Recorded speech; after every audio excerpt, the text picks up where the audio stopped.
हर हर महादेव भक्तों, आज की कथा है संतोषी माता की कथा। एक बुढ़िया थी, उसके 7 बेटे थे। 6 कमाने वाले थे, जबकि छोटा वाला जो था वो निकम्मा था। बुढ़िया 6 बेटों की रसोई बनाती, भोजन कराती और उनसे जो कुछ भी जूठन बचता वह अपने 7वें बेटों को खिलाती। एक दिन वह पत्नी से बोला, देखो मेरी माँ को मुझ पर कितना प्रेम है। वह बोली, क्यों नहीं, सबका जूठा जो तुमको खिला देती है। वह बोला, ऐसा नहीं हो सकता है, मेरी माँ मुझे बहुत प्यार करती है। मैं जब तक आंखों से न देख लूँ यह बात मैं तुम्हारी नहीं मान सकता। उसकी पत्नी हंसने लगी और हंसकर बोली, देख लोगे तब मानोगे ना। कुछ दिन बाद त्योहार आया। घर में 7 प्रकार के भोजन और चूरमे के लड्डू उसकी माँ ने बनाए। वह जांचने के लिए सिर दुखने का बहाना कर पतला वस्त्र सिर पर ओढ़ करके रसोई घर में ही लेट गया। वह कपड़े में से सब कुछ देखता रहा। 6 भाई भोजन करने आए। उसने देखा माँ ने उनके लिए सुंदर आसन बिछा दिया, नाना प्रकार के रसोई परोसी और आग्रह करके उन्हें जमाया, बुला करके खिलाया। वह देखता रहा। 6 भोजन करके उठे, तब माँ ने उनकी जूठी थालियों में से लड्डुओं के टुकड़े उठाकर एक लड्डू बना लिया। जूठन साफ कर बुढ़िया माँ ने उसे पुकारा, बेटा 6 भाई भोजन करके चले गए हैं, अब तू ही बाकी है, उठ, तू कब खाएगा, उठ खा ले। वह कहने लगा, माँ मुझे भोजन नहीं करना, मैं अब परदेश जा रहा हूँ। उसकी माँ ने कहा, कल जाता है तो आज ही चला जा, क्या फर्क पड़ता है। वह बोला, हाँ आज ही जा रहा हूँ। यह कहकर वह घर से अपने निकल गया। 7वें बेटे का परदेश जाना। आइए सुनते हैं। चलते समय पत्नी की याद आ गई। वह पुनः गौशाला में उपले यानी कि कंडे थाप रही थी। वहाँ जाकर वह बोला, हम जावें परदेश, आवेंगे कुछ काल, तुम रहियो संतोष से, धर्म अपनो संभाल। तब उसकी पत्नी रोते हुए बोली, जाओ पिया आनंद से, हमारो सोच हटाए, राम भरोसे हम रहें, ईश्वर तुम्हारी सहाय। 2 निशानी आपन देख धरू मैं धीर, सुधि मति हमारी बिसारियो, रखियो मन गंभीर। तब वह बोला, मेरे पास तो कुछ नहीं है, यह अंगूठी है सो ले ले और अपनी कुछ निशानी मुझे भी दे दे। तब उसकी पत्नी बोली, मेरे पास क्या है, यह गोबर भरा हाथ है। यह कहकर उसकी पीठ पर गोबर के हाथ की थाप मार दी। वह छोटा लड़का वह चल दिया। चलते चलते दूर देश पहुंचा और फिर परदेश में जाकर वहाँ एक साहूकार की दुकान थी। वहाँ जाकर कहने लगा, भाई मुझे नौकरी पे रख लो। साहूकार की ज़रूरत थी। वह बोला, तो ठीक है रह जा। लड़के ने पूछा, मुझको तनख्वाह क्या दोगे। साहूकार ने कहा, काम देखकर ही मैं तुमको दाम दूंगा। साहूकार की नौकरी मिली। वह सुबह 7 बजे से 10 बजे तक नौकरी करने लगा। कुछ दिनों में दुकान का सारा लेन देन, हिसाब किताब, ग्राहकों को माल बेचना, सारा काम वह करने लगा। साहूकार के 7-8 नौकर थे। वे सब चक्कर खाने लगे। यह तो बहुत होशियार बन गया, सब उससे जलने लगे। सेठ ने भी काम देखा और 3 महीने में ही उसे आधे मुनाफे का हिस्सेदार बना दिया।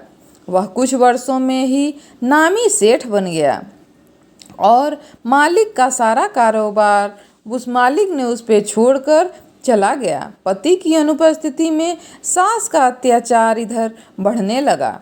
इधर उसकी पत्नी को सास ससुर दुख देने लगे। सारी गृहस्थी का काम कराते, उसे लकड़ी लेने जंगल में भेजते।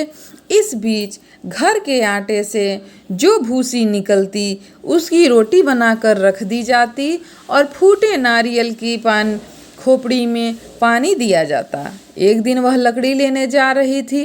रास्ते में बहुत सी स्त्रियां संतोषी माता का व्रत करती दिखाई दी। वह वहाँ रुक गई। वहाँ खड़ी होकर कथा सुनने लगी और पूछा, बहनों तुम किस देवता का व्रत यहाँ कर रही हो और उसके करने से क्या क्या फल मिलता है। यदि तुम इस व्रत का विधान मुझे समझाकर कहोगे तो मैं तुम्हारा बड़ा ही एहसान मानूंगी। तब उनमें से एक स्त्री बोली, सुनो, यह संतोषी माता का व्रत है। इसके करने से निर्धनता, दरिद्रता का नाश हो जाता है और जो कुछ मन में कामना हो सब संतोषी माता की कृपा से पूरी हो जाती है। तब उसने उससे व्रत की विधि पूछी। वह भक्तिन स्त्री बोली, 1.25 आने का गुड़ चना लेना है। इच्छा हो तो 5.25 आने का लेना या 1.25 रुपये का भी अपने हिसाब से सहूलियत के अनुसार ले लेना। बिना परेशानी और श्रद्धा व प्रेम से जितना भी बन पड़े सवैया ही लेना है। प्रत्येक शुक्रवार को निराहार रहकर कथा सुनना, इसके बीच क्रम टूटे नहीं। लगातार नियम का पालन करना। सुनने वाला कोई न मिले तो घी का दीपक जला करके उसके आगे या जल के पात्र के सामने रख करके कथा कहना। जब कार्य सिद्ध न हो नियम का पालन करना और कार्य सिद्ध हो जाने पर व्रत का उद्यापन अवश्य करना। 3 मास में माता फल पूरा करती हैं। यदि किसी के ग्रह खोटे भी हों तो माता वर्ष भर में कार्य सिद्ध करती हैं। फल सिद्ध होने पर उद्यापन करना चाहिए, बीच में नहीं। उद्यापन में 2.5 सेर आटे का खाजा तथा इसी परिणाम से खीर तथा चने का साग करना। 8 लड़कों को भोजन कराना है।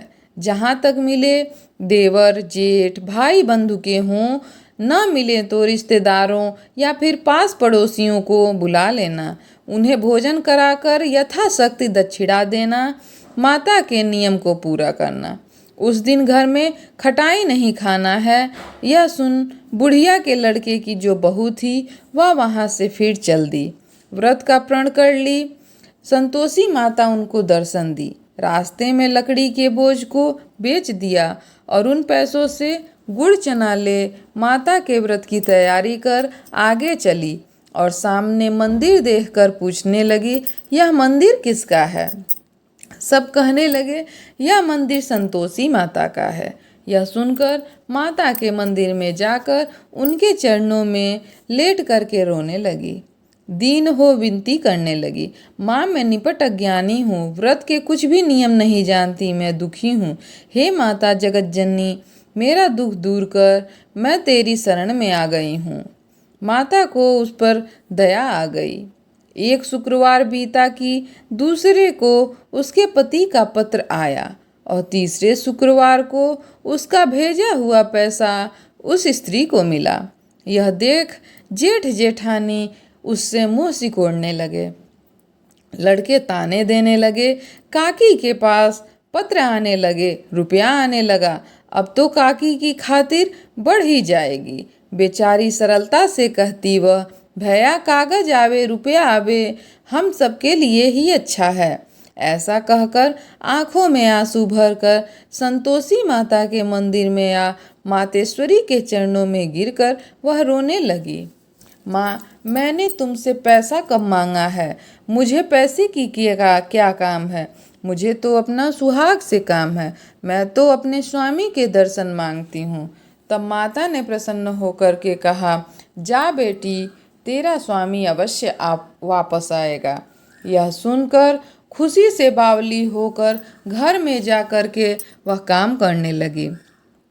अब संतोषी माँ विचार करने लगी, इस भोली पुत्री को मैंने कह तो दिया कि तेरा पति अवश्य आएगा, लेकिन कैसे? वह तो इसे स्वप्न में भी याद नहीं करता है। उसे याद दिलाने को मुझे ही कुछ करना पड़ेगा या जाना पड़ेगा। इस तरह माता जी उस बुढ़िया के बेटे के पास स्वप्न में प्रकट होकर कहने लगी, साहूकार के बेटे सो रहा है या जागता है? वह कहने लगा, माता सोता भी नहीं जागता भी नहीं हूँ, कहो क्या आज्ञा है? माँ कहने लगी, तेरे घर बार बार कुछ ही की नहीं। वह बोला, मेरे पास कुछ है, माँ बाप है, बहू है, क्या कमी है? माँ बोली, भोले पुत्र, तेरी बहू घोर कष्ट उठा रही है। तेरे माँ बाप उसे परेशानी दे रहे हैं। वह तेरे लिए तरस गई है। तू उसकी सुध क्यों नहीं लेता?" वह बोला, "हाँ माता जी, यह तो मालूम है, परंतु जाऊं तो कैसे? परदेश की बात है, लेन देन का कोई हिसाब नहीं, कोई जाने का रास्ता नहीं आता, कैसे चला जाऊं मैं?" माँ कहने लगी, "मेरी बात मान, सवेरे नहा धोकर संतोषी माता का नाम ले, घी का दीपक जला दे, दंडवत कर दुकान पे जा बैठ। देखते देखते सारा लेन देन चुक जाएगा, जमा का माल बिक जाएगा, साँझ होते होते धन का भारी ढेर लग जाएगा।" अब बूढ़े की माता की बात मानकर वह नहा धोकर संतोषी माता को दंडवत करके घी का दीपक जला करके दुकान पे जा बैठा। थोड़ी देर में देने वाले रुपया लाने लगे, लेने वाले हिसाब लेने लगे। कोठे में भरे सामान की खरीदारी नकद दाम के सौदा होने लगा। शाम तक धन का भारी ढेर लग गया। मन में माता का नाम ले चमत्कार देखकर वह प्रसन्न हो घर ले जाने के वास्ते गहना कपड़ा और सामान खरीदने लगा। यहाँ काम से निपट तुरंत घर को रवाना हो गया। उधर उसकी पत्नी जंगल में लकड़ी लेने जाती है। लौटते वक्त माता जी के मंदिर में विश्राम करती है। वह तो उसके प्रतिदिन रुकने का जो स्थान ठहरा। धूल उड़ती देख वह माता से पूछती है, "हे माता, यह धूल कैसी उड़ रही है? आखिर क्या बात है?" माता उससे कहने लगी, "हे पुत्री, तेरा पति वापस आ रहा है। अब तू ऐसा कर, लकड़ियों के 3 बोझ बना ले। एक नदी के किनारे रख और दूसरा मेरे मंदिर पर, तीसरा अपने सिर पर रख ले। तेरे पति को लकड़ियों का गट्ठर देख मोह जरूर पैदा होगा। वह यहाँ जरूर रुकेगा, नाश्ता पानी खाकर माँ से मिलने जाएगा। तब तू लकड़ियों का बोझ उठाकर जाना और चौक में गट्ठर डालकर जोर से आवाज़ लगाना, 'लो सासू जी, लकड़ियों का गट्ठर लो, भूसी की रोटी दो, नारियल के खोपड़े में पानी दो। आज मेहमान कौन आया है?' माता जी से बहुत प्रसन्न होकर के वह जाने लगी। लकड़ियों के 3 गट्ठर बनाई, एक नदी के किनारे पर और एक माता जी के मंदिर पे रख दी। इतने में मुसाफिर वहाँ पहुँच गया। सूखी लकड़ी देख उसकी इच्छा उत्पन्न हुई कि हम यहीं पे विश्राम करें और भोजन बनाकर खा पी कर ही गांव में जाएं। इसी तरह रुककर भोजन बना विश्राम करके गांव को वह गया। सबसे प्रेम से मिला। उसी समय सिर पे लकड़ी का गट्ठर लिए वह उतावली सी आ पहुंची। लकड़ियों का भारी बोझ आंगन में डालकर जोर से 3 आवाज़ देती है, 'लो सासू जी, गठरियों का गट्ठर लो, भूसी की रोटी दो, आज मेहमान कौन आ गया है?' यह सुनकर उसकी सास बाहर आकर अपने दिए हुए कष्टों को भुलाने हेतु कहती है, 'बहू, ऐसा क्यों कह रही हो? तेरा मालिक ही तो आया है। आ बैठ, मीठा भात खा, भोजन कर, कपड़े गहने पहन ले।' उसकी आवाज़ सुन उसका पति बाहर आया। अंगूठी देख व्याकुल सा हो उठा। माँ से पूछता है, "अरे माँ, यह कौन है?" माँ बोली, "बेटा, यह तेरी बहू है। जब से तू गया है तब से सारे गांव में यह भटकती फिरती रहती है। घर का कामकाज कुछ नहीं करती, 4 पहर आकर खाना खा के जाती है।" वह बोला, "ठीक है माँ, मैंने इसे भी देखा और तुम्हें भी। अब दूसरे घर की ताली दो, उसमें रहूँगा।" माँ बोली, "ठीक है, जैसी तेरी मर्जी।" तब वह दूसरे मकान की तीसरी मंजिल का कमरा खोल सारा सामान जमा दिया। एक दिन में राजा के महल जैसा ठाट बाट बन गया। अब क्या था, बहुत सुख भोगने लगी। इतने में शुक्रवार का दिन आ गया। शुक्रवार व्रत के उद्यापन में भूल हो गई किया कि खटाई उसने इस्तेमाल कर लिया। उसने पति से कहा, "मुझे संतोषी माता के व्रत का उद्यापन करना है।" पति बोला, "खुशी से कर लो।" वह उद्यापन की तैयारी करने लगी। जेठानी ने लड़कों को भोजन के लिए कहने गई। उन्होंने मंजूर किया, परंतु पीछे से जेठानी ने अपने बच्चों को सिखा दिया, देखो भोजन के समय खटाई अवश्य मांगना, जिससे उसका उद्यापन पूरा ना हो सके। लड़के जीमने आए, खाना खाने आए, खीर खाना पेट भर खाया, परंतु बाद में खाते ही कहने लगे, हमें खटाई दो, खीर खाना हमको नहीं भाता, देख कर अरुचि होती है। वह बोली, भाई खटाई किसी को नहीं दी जाएगी, यह तो माता संतोषी का ही प्रसाद है। लड़के उठ खड़े हुए और बोलने लगे, पैसा लाओ। भोली बहू कुछ जानती नहीं थी, उन्हें पैसे दे दिए। लड़के उसी समय हट करके इमली की खटाई ले लेकर खाने लगे। यह देखकर बहू पर माता जी ने कोप कर दिया, नाराज हो गईं। राजा के दूत उसके पति को पकड़ ले गए। जेठ जेठानी मनमाने वचन कहने लगे, लूट लूट कर धन इकट्ठा कर लाया है, अब सब मालूम पड़ जाएगा, जब जेल की मार खाएगा। बहू से यह सहन नहीं हुआ। माँ संतोषी माफ़ी मांगने लगी।